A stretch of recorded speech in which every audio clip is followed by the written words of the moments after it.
Assalamualaikum warahmatullahi wabarakatuh. Warren YouTube Saaliyaa jalatti argamtan hundi keessanuu jirra jirtu obboleeyyan keenya akkam jirtu bakka jirtan hundatti nageenyi si waliin haa jiraatu isiniin jecha viidiyoo kana yoo jaallattan like, share, subscribe gochuu hin dagatina. Egaa obboleeyyan keenya mata duree kan koo har'aa obboleeyyan keenya qophii ramadaanaa dura gochuu qaban xiqqoo wal yaadachiisuudhaaf nisinii dhiyaadheen isiniin jedha inshaallah. Obboleeyyan keenya musliimaa marti keessaniyyuu qophiin ramadaanaan dura maal gochuu qabna jennee irratti haa dubbannu. Ramadaanni dhiyaate inshaallah rabbiin nagaadhaan illee nu haa qaqqabsiisu. Nagaan nu qaqqabsiisee immoo nagaan nu qabsiisee nagaan nu haqsisuun isiniin jedha inshaallah. Kan baranaallee nu qaqqabsiisee kan dhuftullee nu haa qaqqabsiisu rabbiin isiniin jedha.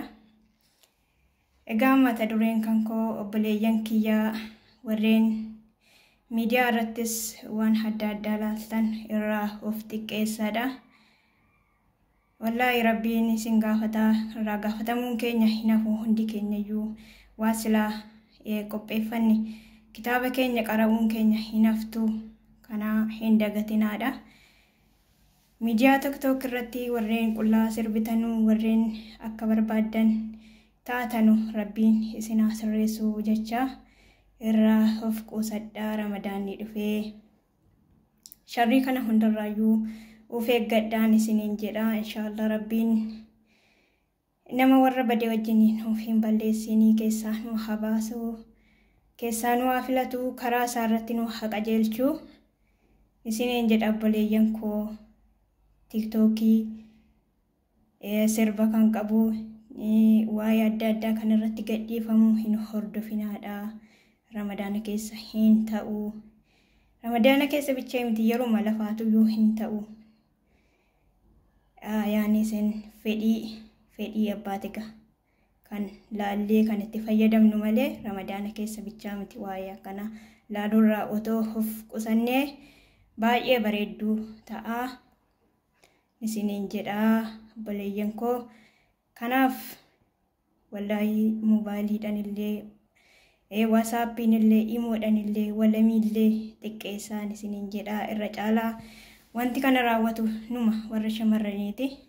Namaamiif illee numa tokkoffaani inshaallah. Rabbiin keessaa nu haa eeggatu, keessaa nu haa fo'atu, arraba keessan adaba, ija keessan adaba, hunda jismii keessan jasadii keessan hundayyuu adaba itti godhaan isiniin jedha. Yoo na eeggattanis gorsa koo kanarratti afootilillah foonillah naa jedhaadha. Na akkasin isiniin jedha obboleeyyan keenya. Qabsoo diiniif haa qabsoonu, qabsoo diinitti haa cimnu, diinii keenya haa cimsannu, utubaa keenya utubaa musliimaa haa dhaabbannuun isiniin jedha inshaallah. Nama immoo qara'ellee fixellee hadiisa isinitti himullee rabbiin naaf haa taasisu inshaallah isiniin jedha obboleeyyan koo. Kana hundarraa of xiqqeessaadha. Salaata keessanitti cimaa, salaata keessanitti cimaa. Qalbiin keessan raahaa argatti yoo salaata sagadde. Sheexanni isinirraa fagaatti, musiibaa hedduutu isinirraa fagaata wallaahi. Salaanni musiibaa hedduu kan namarraa fageessu maalinni salaata. Utubaa musliimaa maalinni salaata. Musliimaa fi kiristaana kan adda baasu wallaahi salaata. Inni akkasiin isiniin jedha obboleeyyan koo jajjabaadhaa, diinii keessan irratti cimaadha. Hadiisa akkamii natti himuu dhufti jettanillee akka na hin mufannee amman beekurraa amman dhaga'ee qaburraan isiniif hiruu qophii taasiseen isiniin jedha. Jajjabaadhaa, diinii keenyaaf haa qabsoofnu, diinii keenyatti haa cimnu, irratti wal haa gorsinu.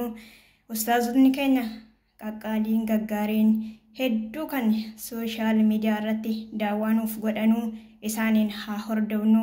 TikTokii irratti fayyadamuu haa dhiisnuun isiniin jedha Inshaallah rabbiin nu hundayyuu wallahi rabbiin nu haa qajeelchuu karaa isaarra nu haa buusuu. Kanaafuyyuu waan hundaafuyyuu uf qopheessaa ramadaana qabuu qofaaf otoo hin taane yaada keessan sammuu keessan hundayyuu uf qopheessaa isiniin jedha.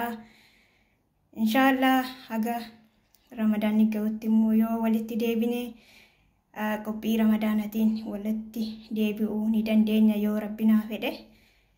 Obboleeyyan keenya jajjabaadhaa salaata keessan irratti cimaadhaa daawaa keessan dhaggeeffadhaadhaa. Haga tiktookii ilaaltanii akka nama sammuu gadhiisee kolfaa ooltan wallahi daawaa tokko yoo dhaggeeffattan ajrii isiniif qabaan isiniin jedha obboleeyyan kiyya. Kanuman isiniif dhaamuu barbaadee ramadaana keessa salaata keessan cimsaadhaa. Salaanni yeroo hundayyuu waajiba rabbiin nurratti taasisee ramadaana qofaa bichaa miti.